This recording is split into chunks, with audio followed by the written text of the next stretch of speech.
अस्सलाम वालेकुम दोस्तों, सुबह बखैर। 60 की दहाई में जब अमेरिका और रशिया के दरमियान स्पेस को एक्सप्लोर करने का कंपटीशन चल रहा था, तब पाकिस्तान ने रहबर वन अमेरिका की मदद से स्पेस में मिशन भेजा। उसके बाद स्पार्को ने बड़ी ड्रामेटिक प्रोग्रेस की, लेकिन उसके बाद कुछ अनक्वालिफाइड लोग आके बैठ गए, कुछ अनसाइंटिफिक लोग आके बैठ गए और कुछ ब्यूरोक्रेटिक हर्डल्स आ गई, जिस वजह से स्पार्को जो है वो बिल्कुल एक इनइफेक्टिव इदारा होके रह गया। अब पाकिस्तान ने चूँकि आई क्यूब कमर भेजा है, चाइना की मदद से एक ल्यूनर मिशन है।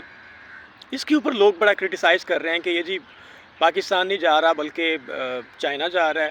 तो भाई हर चीज़ को इतना नेगेटिव होके ना देखा करें। दुनिया में जो बहुत सारे बड़े-बड़े काम होते हैं वो कोलैबोरेशन से ही हुआ करते हैं, और हमारी इकोनॉमी का जितना साइज़ है, बड़े लिमिटेड रिसोर्सेज़ के अंदर अगर हमने कोलैबोरेशन के साथ ये काम किया है तो इसमें कोई बुरी बात नहीं है। तो एप्रिशिएट इट। इंशाल्लाह आने वाले दिनों में कुछ मज़ीद बेहतर होगा।